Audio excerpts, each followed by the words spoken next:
What's up, YouTube? This is Jay Millionaire here with a quick review of some, as you can see, Air Jordans. If you know, this is an Air Jordan 4 box, but it's reversed. The cement's on the bottom usually and the black's on the top. If you're up to date on your releases, also, this is a pair that just released last week via Shock Drop on the Sneakers app. This, of course, is the Air Jordan 4 black, red, and cement gray, or the cement 4s or Bred 4s. This release is a little bit different. It's a reimagined pair, so instead of the Durabuck or Nubuck, it actually is a leather pair, which is different, never done before. A lot of people hated on it before, controversy, but of course when things release, then people just end up loving them, the majority does. So let's get into a review of these and see how JB did. All right, off top, like I mentioned before, they did the box backwards. So usually cement 4s or 4s in general, the bottom is cement and the top's just a black top. They did the black bottom on this one with the cement top. A little different and a little, I guess a key difference because this is a different 4 they've never done before. Nice touch, nothing crazy, but I like that. I like the little details of them. So off top, of course, the box is just a regular 4 box, my size 10. Let's see, yeah. Pretty nice. Pull both of them out. Get a better image for these. And of course, as 4s usually come with the cement paper and then the regular tissue paper, nothing crazy there. The box has that YDM or YDV or whatever sticker and some dimensions on there. But that's pretty much it. Red inside and that's it. So it's here. There we go. Boom, and then we will take a look at, I guess, the pair with the hang tag, just because. All right, so taking a better in-depth look of this pair of reimagined Bred 4s. So of course, if you know the 4s or any Jordans, this is just a Bred 4 or a cement 4.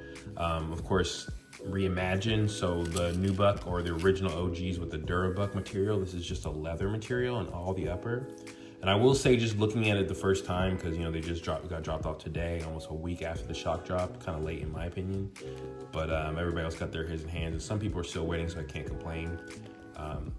The shape of these is the most drastic thing on these, because if you know, like the 2019, 2012, all the other releases, previously after the OGs, they have like a steel toe boot kind of shape in the front.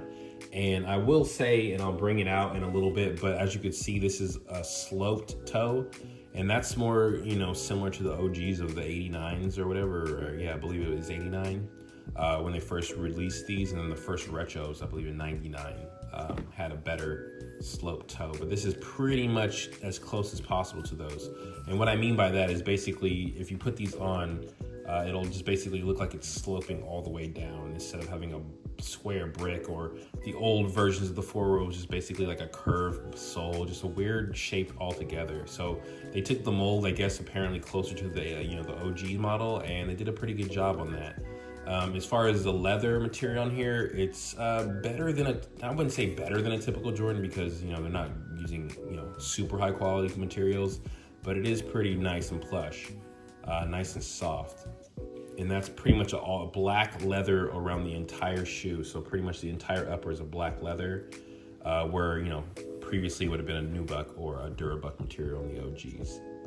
So yeah, of course, I like the leather look because, you can wear it all the time. Usually Nubuck, you can't wear in the rain, you can treat it, but of course you still get stains and messes up on it because it is that, suede material. But of course leather is pretty more durable. You can wear it all year round, and it pretty much looks like a regular Bred 4. In my opinion, it might look better just because of the leather in general. What I want to do is I want to take another a comparison of another leather 4 that came out, I guess, last year. With a pretty good shape and pretty good material. So we'll see what those look like, comparison, just to see. Pulling these SB4s in the picture, of course, these are worn, so they're not dead stock. But these were a pretty good, iteration of the Air Jordan 4 mixed with SBs. One of the main thing is, of course, they did a closer to the OG slope. One of the first ones in, I guess, 20 years where they've done that. But besides that, they also have a couple of different materials. As far as the leather on here is pretty nice compared to our Air Jordan 4. But they also have the suede on here, which is a little different than these Breds. One other indication that basically stood out for the rest is this rubbery 4 flap in the back. Usually it's hard and it, hits your Achilles, but they wouldn't do that just because of skateboarding. So I gave these, or I'm putting these up as a comparison for that slope of the toe, the quality of the leather, and of course that pull tab. So let's be, the reason why I'm doing that is because the leather on here is similar. I wouldn't say it's the exact same kind of leather. This is actually the Breds are a little more softer. So I would say it's pretty good quality. Of course, that's just like a wax or a layer on top of the leather that Jordan or Nike does. But I will say out the box, the leather on the black's a lot more supple. It's a lot more smoother conditioned, I'd say, versus this. This is still soft, but this is actually feels more buttery, which is crazy. The slope one here is pretty similar, which they took these for the OG mold as well as these.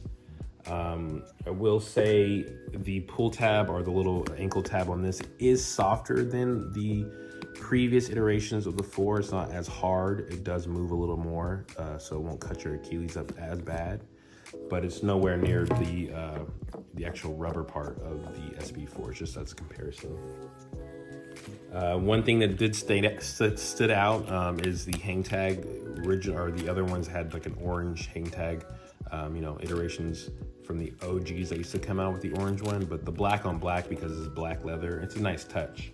I like that, little subtle differences because it is a reimagined pair of leather. So that's a cool touch. Everything else on here is pretty much a standard Bred 4 or Cement 4. So they have the red, white, and gray outsole with the black pods, and of course that Nike Air that's synonymous with the OG pairs in the recent releases, but of course on the cut of an OG it just looks better in my opinion, with a nice little bump on the butt. Padding on the tongue on this is super plush, and I like that. They actually did a pretty good job, and the ankles on here are pretty stuffed as well. Going back to the SBs, I will say it actually seems like it has a little more padding on the ankle area, which is pretty crazy because this is a skateboarding shoe. The tongue even itself is a lot more padded, so they did a pretty good job on the actual cushioning closer to the OGs as well. Of course, these aren't the OGs, of course, because that's Durabuck, a nicer, thicker suede leather material. But everything else on this is pretty good and nice quality. Of course, there's going to be some glue stains and some JB quality issues, but quality control on Jordans is what it is, a hit or miss. We'll say this pair is not so bad. I was considering or worried about the actual end of the leather right here being super black, but in pictures and looking in person, it does look like a little, gray outline. Again, synonymous with the OG pairs. It was like a super nice cut of leather where you actually see the frayed edges, where this is, of course, not as nice. But again, 2024, JB is trying to bring it back to the OG quality, but of course, it never will be. It's just gonna try to, mimic that. So they did a pretty good job on those. So that's a pretty good comparison. Also got some Air Jordan 4 socks in here, which are super old, but whatever. So back to the actual 4s themselves. Like I said, everything about these is pretty nice. They did a really good job on this pair. A lot of people in the beginning were hating because it wasn't, Durabuck or Nubuck, which that's the whole point of being reimagined. I guess JB is trying to figure out their formula, because the Royal ones in suede was not a go. But of course the reimagined ones with, looking like it was aged, the Chicago pair, when that was pretty nice. Of course they were still in leather and they released in leather. So of course, I don't know how drastic you can change some OGs, but in this I guess iteration, it worked pretty well. The only question is how long or how well the midsole on these 4s will hold up, because the older versions start cracking after a handful of wears. So hopefully they got that down. I will say, and I'll bring these back out even though I just put them away, wore these a handful of times and there's no cracking on the paint. So that's a good sign that they might have worked out a different formula where they don't crack as much as the older retros. So hopefully that's the case. But yeah, pretty good. I would have tried to cop on sneakers if I didn't get a shock drop, but I'm happy with this pair. I'm not gonna try another pair, maybe for my son or my wife or something, I'm not sure. But yeah, if you're on the fence, just take a look at this. I mean, if you were on the fence, you probably aren't anymore, and you're gonna try to go after these, I would assume. But yeah, got lucky and pretty happy with this pair. So yeah, rate, comment, subscribe. Let me know how your shock drop worked, and if you're going to basically go for the release. I think it is on this Saturday, on the 17th. But yeah, good luck. Peace.